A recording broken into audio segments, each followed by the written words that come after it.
โดนต้องคืนมิสเตอร์หัวนั่นไม่ใช่อันนี้บ่ได้เบิ่งเขาแล้วก็ไต่ไปบัดนี้ไต่มาบัดนี้ไต่มาไต่มาเรื่อยๆแม่น้องอินน่ะละสบายแหละจะเบะคืนยังกับว่าได้น้ำเขา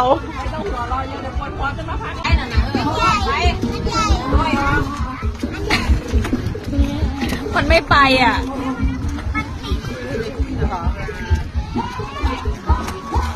ไปเลยลุยโดดข้างล่างนี้ไปเลยไปเลยโดด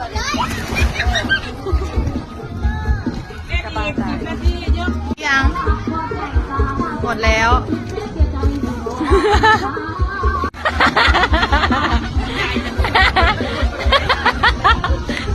แล้วยายจะลงไปทำไมใช่ด้วย เกือบแล้วอีลินโทรศัพท์พอ เกือบหายตัวออกไปจากโลกนี้